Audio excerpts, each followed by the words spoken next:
So what led you to become not only an attorney, but also a real estate investor? Yeah, so obviously, like everyone wants to have passive income, right?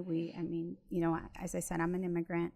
When I came here, I knew the struggles that my parents made to bring me here, and even though I was only like 6 years old, I remember getting deported, twice. Wow. And having to cross the Rio Grande as a child. I'm thinking I'm going on a field trip. Of course, I don't know what's really happening. But I remember, bits and pieces of that. So I can really connect with my immigrant community, and I feel their pain, and I know what they're going through. So I understand it. But we come here for a better life, regardless of what politicians want to say, at the end of the day, we wouldn't leave such a beautiful country. I'm from Mexico. I think my country's beautiful. Mm-hmm. We wouldn't leave such a beautiful country if there wasn't a reason for it, right? So we come here for a better life. My parents sure as hell did.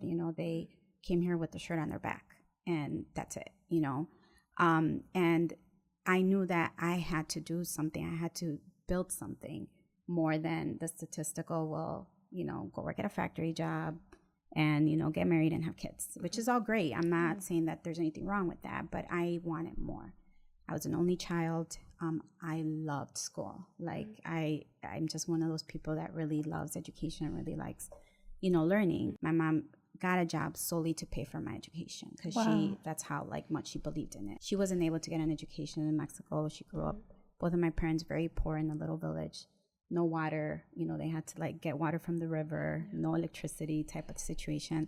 So she always wanted to be educated, but she didn't have that opportunity. So she wanted that for me. So I went to work with my mom on a summer job at her factory one time when I was like, Mom, I really want to work. I want to have extra money. And she's like, they're doing this thing at my factory where they're letting the kids come and work for the summer if you want to do that. Yeah, I want to do that. I lasted a week.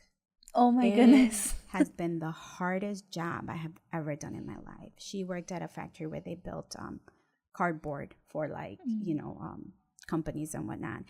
And being on the assembly line and doing that was the hardest thing that I have done in my life. So my admiration for my parents grew even more because I was like, they do this every day. Mm-hmm. Every day I have to do something to help my parents and to get them out of this. I would see my mom come home tired, blisters on her fingers, and she still had to get up. She was sick. It didn't matter. She still had to go to work because if she didn't, she couldn't pay for my school, So I really tried to pay attention to the education and make her proud. And then I went to law school and whatnot. And I was like, my goal in life was to get my parents, to stop working and, becoming a lawyer. I was able to do that. I was able to pay off their mortgage and whatnot.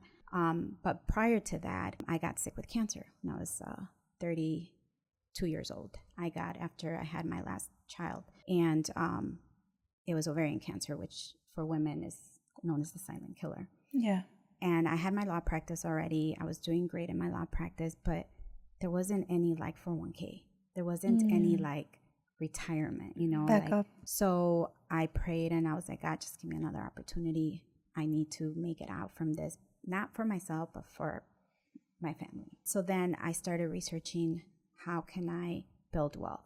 How can I, do more than what I'm doing already? And real estate investing kept coming up.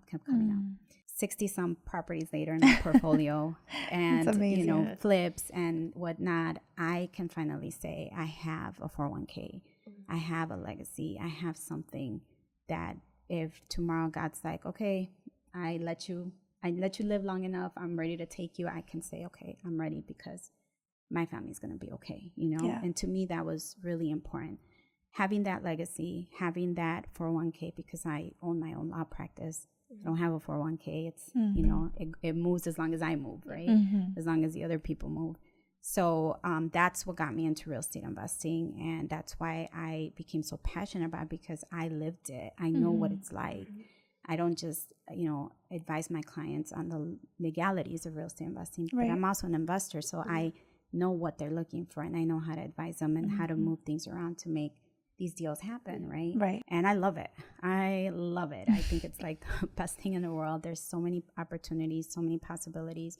And having that cash flow from my rentals, right now my cash flow every month is about $45,000. Wow. Having that is I'm able to buy you know, my shoes and my purses and like, you know, stuff like that. But I know that I'll be okay now, you know, and that's really why I started doing real estate. That's what got me into it, and it's led into a whole nother, you know, possibility that I, you know, can teach other women and help other people do it.